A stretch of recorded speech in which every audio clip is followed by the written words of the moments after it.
Bienvenue sur l'invité. Nous avons le plaisir de recevoir pour vous Monsieur Aliwa Sisisi, qu'on ne présente plus au Bénin. Il est le président des Bénin Golden Awards, BGA, et il est le promoteur des festivals SICA, star de l'intégration culturelle africaine. Monsieur Aliwa Sisisi, bonjour. Bonjour. Bienvenue donc à Usawi TV. Vous découvrez nos locaux. Bah ouais, monsieur Chidia là, on va échanger. Voilà. Alors, Monsieur Ali, la 11e édition des trophées est achevée. Qu'est-ce qu'on peut retenir comme bilan? Pour ma personne, le bilan ne peut qu'être positif. Mais est-ce que je suis habilité à me juger? Non. Parce que entre ce que moi j'ai fait et ce que le public ou les mélomanes ont apprécié, je crois que généralement tout s'est bien passé.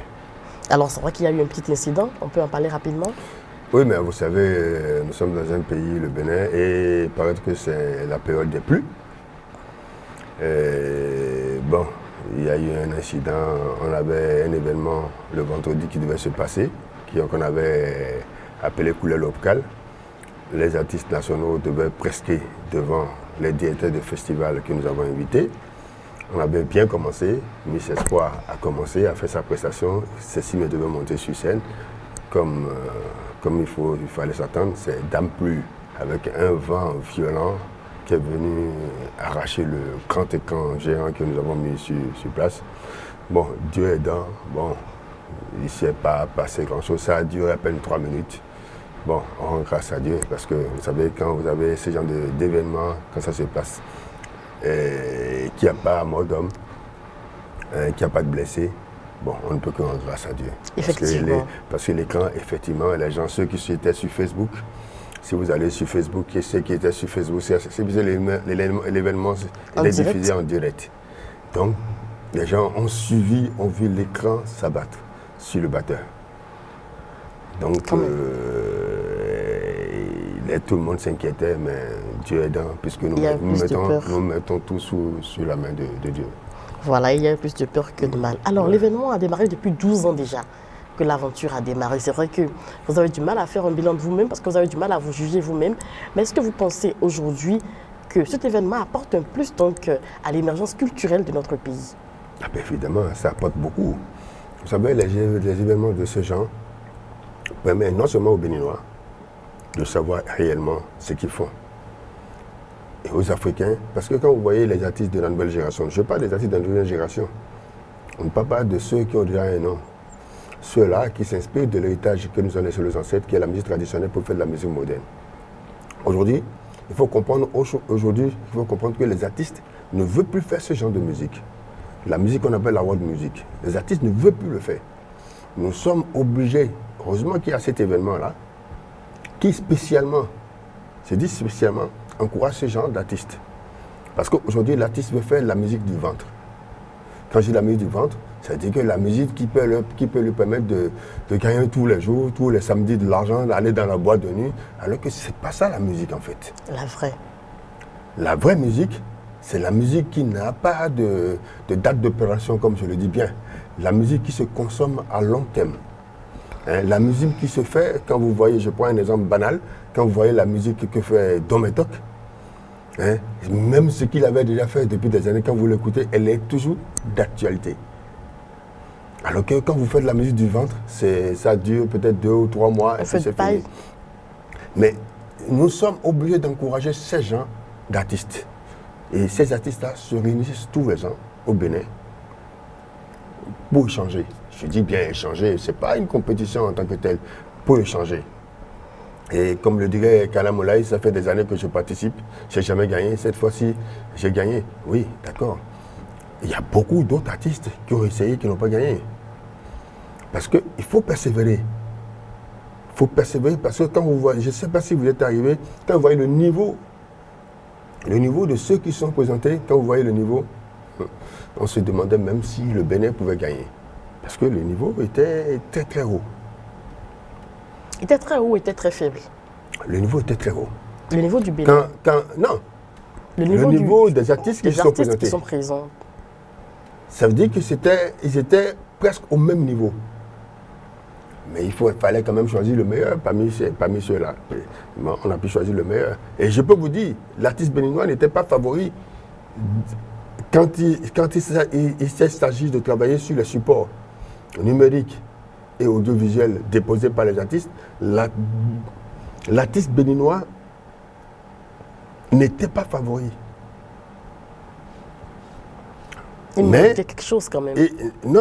En fait, ce qui a joué à la faveur de cet artiste, c'est la scène. C'est la scène, son accoutrement, sa présence sur scène. Il a su et il a mis en valeur. Si vous savez, en live, il a mis en valeur sa voix. Il ne pouvait que gagner. Et puis en plus, il est dans son pays. Non, c'est pas évident. C'est pas évident. Le fait qu'il soit dans ce pays, d'accord, les gens allaient applaudir, certes, mais le jury ne tient pas compte de ça. D'accord. Le jury ne tient pas. La preuve est qu'il aurait pu y avoir le plus du public. Non, le Bénin, difficilement aurait le plus du public parce qu'en fait, par rapport aux autres, ben évidemment, c'est son public. Non, c'est pas parce qu'il est dans son. Il mérite ce prix-là. Il a un album d'une facture vraiment raisonnable et c'est un artiste hors pair. Et puis, puisqu'on parle de ce que ce festival nous apporte, il y a l'État béninois qui vous accompagne chaque année. Oui, l'État béninois nous accompagne à 35%. Et cette année encore, malgré la rupture, l'État vous a accompagné. Cette année, malgré la rupture, l'État nous a accompagnés, bien qu'on n'ait pas encore reçu l'argent. L'événement a déjà eu lieu, on a déjà dépassé l'événement. Bon, vous savez, l'État, il faut toujours. Ils ne sont jamais pressés. Et bon. On espère que tout se passera bien. Parce qu'il y a des réalités administratives en fait. Ah oui, mais ce n'est pas évident. Un événement qui est passé en Conseil des ministres depuis le 9 juin, vous vous rendez compte, du 9 juin au septembre, s'il faut 4 mois pour faire évoluer les choses administrativement, vous voyez, on peut toujours attendre. Hein. Ce n'est pas évident, effectivement. Alors, M. Aliwa Sissi, l'édition 2015 n'a pas tenu. Et pour cette année, les SICA sont déroulés en 3 jours. Mais il n'y a pas eu de marché. Non, le marché, en fait, le marché n'a rien à voir avec le SICA, en fait. Il faut que les gens comprennent que le marché n'a rien à voir avec le SICA. Le marché a été créé pour soutenir le festival. Le marché a été créé, ça veut dire qu'en fait, en marge du festival, ça veut dire qu'avant que le festival ne commence, on crée déjà un mythe. Le marché a été créé pour soutenir le festival. On s'est rendu compte qu'on investit plus dans ce marché-là. On met des millions dans ce marché-là parce que nous avons affaire à des commerçants qui sont malhonnêtes. Les stands se vendent à 100 000 francs CFA. Il suffit que le commerçant vous donne 50% ou 25%. Et le jour où il doit solder le reste, il dit « Ah, mais salon, hein, on n'a rien vendu. On a fait... » Ce qui fait qu'en fait, c'est toujours déficitaire.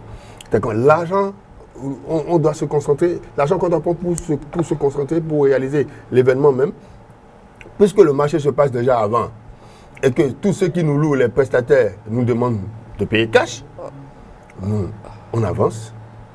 Et malheureusement, ces commerçants-là sont malhonnêtes. Ils ne répondent pas.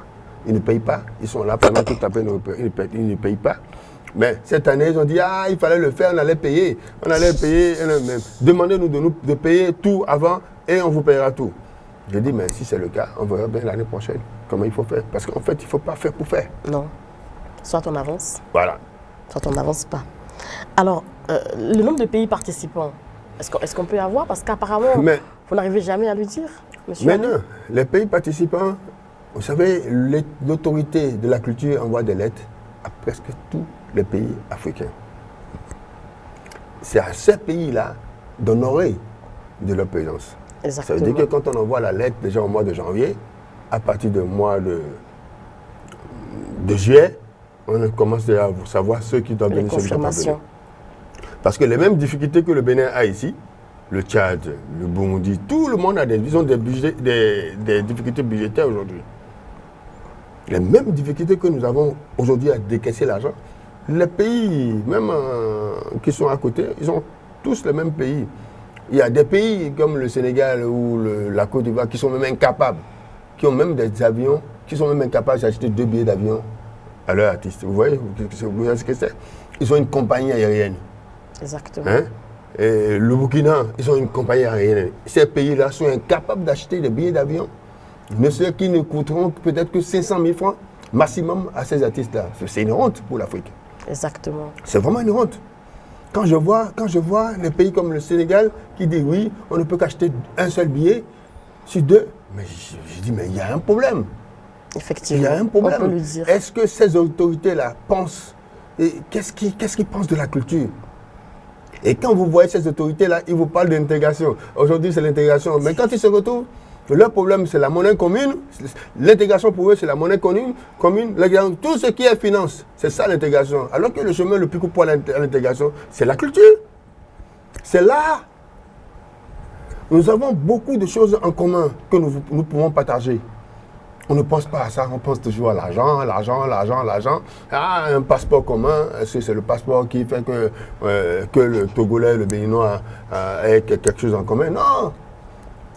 Nos ancêtres nous ont laissé beaucoup d'héritage. Hein? Nous avons les mets, nous avons l'accoutrement, nous avons la musique. Il n'y a que ça. Notre identité. Il n'y a que ça qui peut nous amener à l'intégration. Mais tant que nos autorités à divers niveaux n'ont pas compris, je dis bien les Africains, les présidents africains n'ont pas compris que ça, c'est la culture qui peut nous amener à l'intégration dont ils parlent là, ils ne réussiront jamais.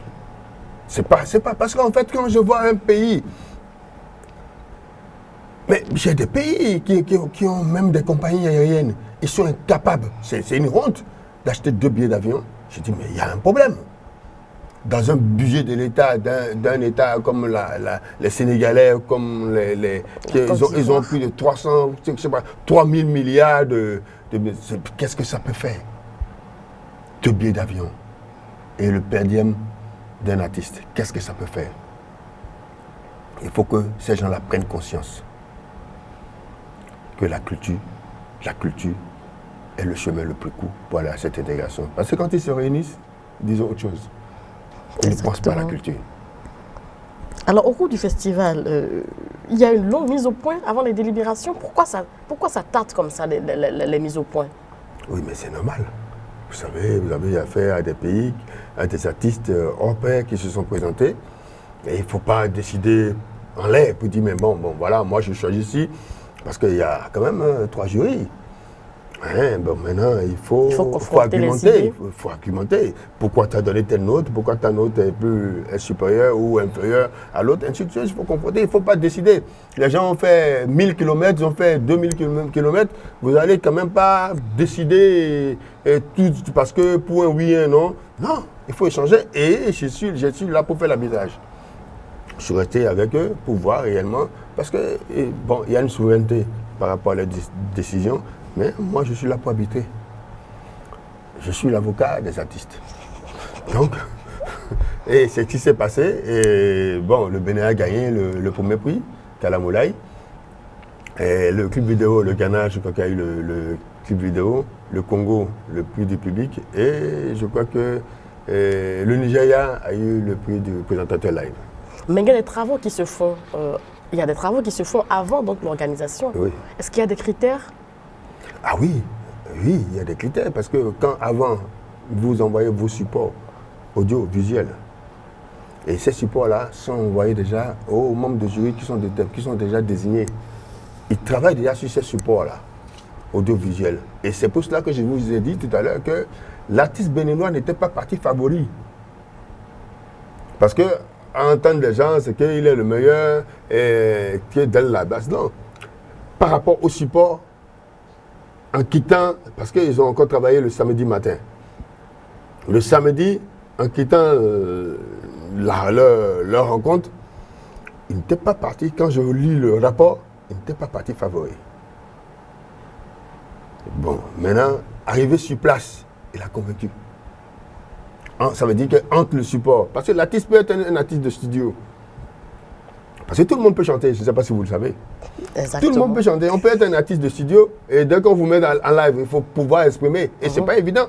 C'est pas évident. C'est pas tout le monde. Voilà. Alors, monsieur Aliwa Sisisi, les journalistes, vous les avez un peu, cette année, vous les avez mis un peu au bas de l'échelle, les confrères surtout nationaux, parce qu'on a eu l'impression que vous avez préféré les nouveaux médias aux médias classiques. Qu'est-ce qui vous fait dire ça? Vous n'avez pas vu la retransmission sur Facebook que j'ai suivie d'ailleurs. Oui, mais vous savez... Et la télévision nationale était déjà habituée à faire une retransmission en direct. Non. La télévision nationale ne fait plus de retransmission en direct depuis 1 mois. Quand il s'agit d'un événement culturel, ils ont refusé de faire des retransmissions en direct. tous les événements qui se sont passés pendant toute la période vont être diffusés sur la télévision nationale, en différé. La preuve est que le Benin Golden Award qui s'est passé le 3 septembre prochain sera diffusé le dimanche.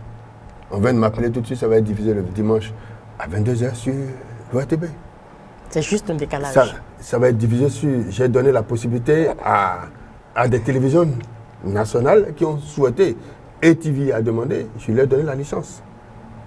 Il va diffuser. Il y a Aldo qui s'est rapproché de moi, je lui donnerai la licence pour la diffusion. D'accord. Hein? Et cette licence-là, je leur donne la possibilité de diffuser et signer un partenariat pour les années à venir. C'est-à-dire que l'année prochaine, on pourra voir comment est-ce que pour la...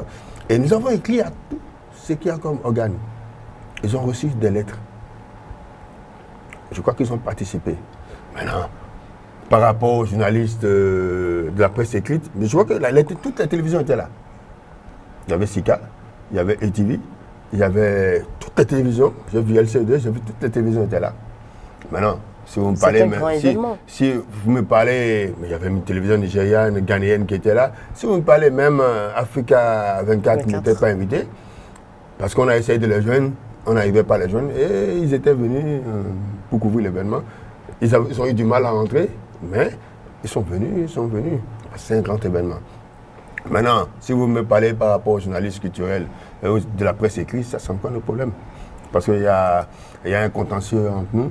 Je sais que sur Facebook et sur les réseaux sociaux, par rapport au Benin Golden Award, il y a eu beaucoup de polémiques. Mais je dis bien que ces journalistes-là, ceux-là qui ont présenté leur candidature, sont des amis à moi. C'est des frères à moi. Et je crois qu'il y en a qui ont commencé même avec moi depuis 20 ans. Hein? C'est depuis 1997, je sais qu'il y en a qui ont commencé avec moi, qui savent ce que c'est que l'événement et qui savent qu'il y a une certaine souveraineté, par rapport à la décision des membres de jury.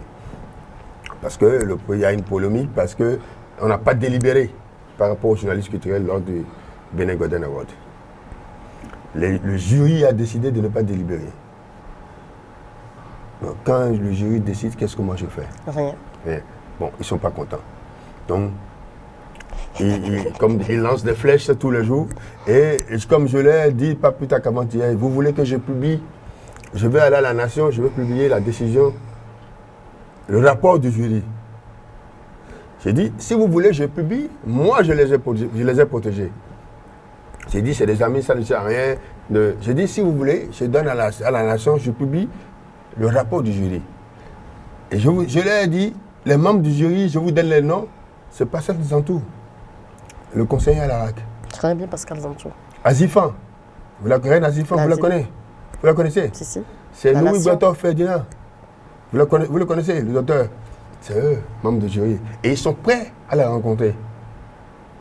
C'est du sérieux en fait. Ah oui, mais ils sont prêts. Ils ont dit, on ne peut pas délibérer parce que ça. Je dis, et j'ai fait tout possible. Maintenant, c'est eux en fait qui créent de mise, qui crient. J'ai dit, si c'est ça, il n'y a pas de problème. Ils sont prêts à la rencontrer. Et je suis prêt à publier le rapport. Et si je publie le rapport, vu le rapport qu'il y a entre ces journalistes et moi, c'est pour les faire du bien. Oh. Effectivement. Alors, M. Aliwa Sissi, c'est fini les CK 2016, on pense au CK 2017. Il y a des perspectives déjà en vue? Ah oui. Parce que tout à l'heure, vous m'avez dit que vous êtes en train de dire qu'en 2015, il n'y a pas eu de CK. Hein? Et effectivement, il y a eu des pays, je ne sais pas si vous étiez là en 2014, il y a eu des pays comme le Burundi qui ont voulu à ce qu'on organise le CK à Bujumbura. Donc, on était en train de signer un protocole d'accord quand la guerre a commencé. Puis je suis un grand peureux. J'ai préféré, parce que même pendant la guerre, ils ont souhaité qu'on vienne. Ils ont voulu nous exploiter un peu. J'ai dit, mais non. Et les pauvres enfants avec les balles qui sortaient un peu partout, on a voulu, non. Même avec des millions, je ne suis pas prêt à prendre des gens de risque. On est parti de là. La Guinée-Conakry qui dit, nous on prend. On a les moyens, on prend. On était en train pour parler avec cette Guinée-Conakry. On a discuté un peu avec l'autorité de la culture quand l'élection présidentielle a commencé. L'autorité de la culture n'avait plus le temps de prendre le téléphone. Donc, on n'avait plus le temps de l'organiser au Bénin. On s'est dit, bon, on va se reposer l'année-là. Et on reprend cette année. On se rend compte que En fait, ces pays-là croient que en fait, le festival Sika, tout le monde croit qu'ils peuvent l'organiser. Et nous-mêmes, on a peur d'aller l'organiser ailleurs. Parce que moi, quand je dois de l'argent à un Béninois, hein, je sais que je peux lui dire, pardon, excuse-moi, je vais te payer. Mais quand je vais devoir de l'argent à un Togolais ou à un Burundais, est-ce qu'il va accepter? Peut-être qu'il va même me saisir mon passeport, ou peut-être même qu'on va m'enfermer. Donc, je préfère rester encore chez moi. Monsieur Aliwa Sisisi, un mot de fin pour conclure cet entretien? Écoutez, déjà, je vous remercie. Et je ne savais pas qu'il y avait une télévision comme ça sur Internet. Je vais aller voir parce qu'on a fusionné avec beaucoup de télévisions sur le web. Et c'est un partenariat qui commence. Éventuellement, si vous avez envie de diffuser nos événements pendant toute la période, on peut signer un partenariat, on peut vous permettre de diffuser l'événement. Ce sera un plaisir. Et je remercie toute l'équipe parce que j'ai vu que c'est une jeune équipe. Parce qu'aujourd'hui, nous sommes analogiques, vous êtes numériques. Et je remercie l'équipe. Comme je le dis bien, nos autorités à divers niveaux, je parle même des autorités, quand je ne parle pas des Béninois, je parle des présidents des autorités au niveau africain. Il faut qu'ils pensent que le chemin, qu'ils sachent que le chemin le plus court pour aller à l'intégration, ce n'est pas la culture, il n'y a pas autre chose. Ce n'est pas les passeports, ce n'est pas la monnaie commune, mais la photo de Kwame Nkrumah ou je ne sais pas quoi. Non, ce n'est pas la culture. Quand les Africains vont s'entendre, nous allons partager l'héritage énorme que nous ont laissé nos ancêtres. Je crois qu'on pourra penser à autre chose. Merci. Merci beaucoup, Monsieur Aliwa Sisisi. Je rappelle que vous êtes le président des Benin Golden Awards BGA et vous êtes le promoteur des festivals Sika. On ne vous présente plus au Bénin, on vous connaît très bien. Merci donc à vous, chers amis internautes, de nous avoir suivis. On retiendra que la culture est le chemin le plus court pour aller à l'intégration et nous avons absolument besoin d'aller à l'intégration. Merci de nous avoir suivis donc et puis à dimanche prochain. Au revoir.